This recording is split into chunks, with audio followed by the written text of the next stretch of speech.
Hello, this is Kate Extreme Vlogging and I have something to share to everyone, especially sa mga pamoni at na monetize channel na demoni, okay? So, apat po na steps to avoid demonetize, okay? First is profanity in the beginning of your video, okay? Profanity po ay katulad po ng pagbibigay po ng comments and reaction, okay? So, kailangan po kung magbibigay po kayo ng isang komento sa isang video o channels, yes, kailangan po yung mga nararapat na mga words ang inyong gamitin dahil po para po hindi kayo makasakit sa gumawa po ng content na yon. Isa pa, marami po tayong mga batang manonood sa ating YouTube channel, so kailangan po ads friendly tayo, okay? So, doon po sa mga bashers, yes, sa mga bashers po dito sa YouTube at bashers po sa ibang platform, ganun din po yun, okay?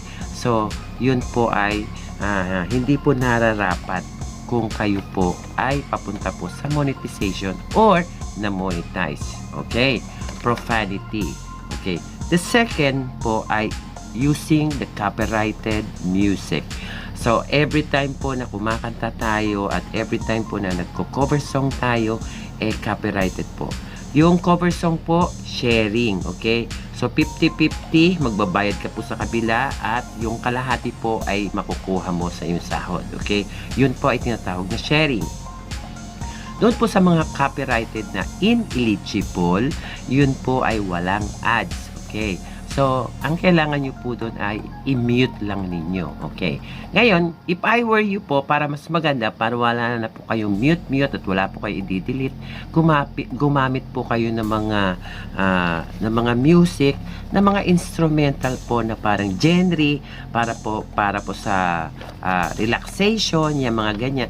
Ganyan pong music ang gamitin nyo para wala pong copyrighted. Or, they called it epidemic music, okay? The third is repetitive title or repost content, okay? So, hindi po pwede po tayong magpaulit-ulit po ng title natin. Katulad po ng nakalagay sa thumbnail, okay? Bawal po ang violence ang title doon, okay? So, hindi po kayo yan imo-monetize, alright?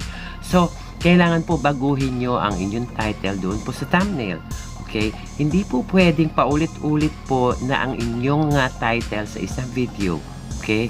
Ang ibig sabihin, sa English po ay redundant. Okay? So, ayaw po ni Lolo yung repetitive at saka po, nagre-repost po kayo ng inyong mga videos. Okay? Kunwari, meron kayong mahabang video, gusto mo maging short, pwede mong i-edit yon, okay? Pwede mong paiksiin yon, okay? Pero iibahin mo na po ang title mo, okay? So, kung gusto mo po i-repost yon, pwede po kayo mag-repost sa inyong TikTok, sa Instagram, okay, sa Facebook, pwede nyo po i-repost doon. Pero po, dito sa YouTube, kapag pinost nyo na, huwag nyo na po i-repost. Okay, so yun po ay pangatlo. Okay. Pang-apat po, not choosing the right settings before you upload. So, ayan po, bago po kayo mag-upload ng isang video, see to it po kung ito po ay for kids. So, buksan nyo po yung button doon na for kids. Magsasara po ang comments nito. So, wala pong comments yan pagka for kids. Ngayon, kung ito po ay for adults, buksan nyo naman po yung nasa pangalawang button para po not for kids. Okay? So, dahil po mas marami po ang nanonood sa ating mga bata, yes, mga bata po nanonood sa YouTube, okay? So, kailangan po nating bigyan po ng control yon para po makontrol din ng mga tao na etong video na to ay pambata, okay? So, wala po magko-comments dyan o magbabash dyan, okay? Wala po dyan magbabash dahil sarado ang comment section. Doon naman po sa mga pang-adults, of course, open yon. Pwede po kayo mag-comments, okay? Para po manatili ang inyong bahay sa YouTube channel or YouTube partner program, sundin lang po natin ang rules and regulation ni Lolo para po hindi tayo ma-counter strike ni Lolo, okay? So, doon po sa mga nagwawalwalan, sigurado po yun, napakarami nating copyrighted. Mahirap po magbura nun, okay? So, if I were you, gamitin nyo po ang epidemic music. Yan po yung mga genre.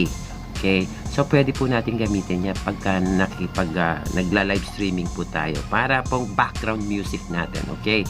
So, pwede rin po tayong kumanta. Piliin po natin yung mga lumang kanta para po walang copyright music yun. Okay? So, ngayon po, since 2023, ang good news po ni Lolo, ang gusto pong ma-monetize, all you have to do is you have to have a 500 subscriber, 3,000 watch hours, at meron po kayong 3 million views on your shorts video. So, ganun lang po kadali. Okay? So, ayan po. At huwag niyo pong kakalimutan all the time, if you're going to upload a shorts video, see to it, you have 6 to 7 seconds at lagyan nyo po ng hashtag ang title nyo. Okay? Para sa ganun po, yung mga video ng shorts ay mapupunta po or designate sa bawat po na grupo po para po madaling hanapin sa searchable browser po. Okay? So, let's say, nag-hashtag ka shorts. Pupunta yan lahat sa shorts. Okay? Hashtag toys. Pupunta yan sa toys. Okay? Hashtag trending, viral, hashtag FYI. So, lahat po pupunta yan dyan. Okay? So, kung gusto nyo po lumaki kagad ng yung bahay, mag-upload po tayo ng shorts. Yes, be active in the YouTube channel at huwag po natin pababayaan ng ating watch hour. Okay? Importante po ang watch hour at views sa ating channel. Ayan po, maraming salamat po. Kung hindi pa po kayo nagsasubscribe, please subscribe to my channel. At kalembangin nyo na po, ayan, andyan po yung bell, kalembangin nyo po. Nagpapasalamat po si Kate Extreme Vlogging sa lahat. At God bless everyone.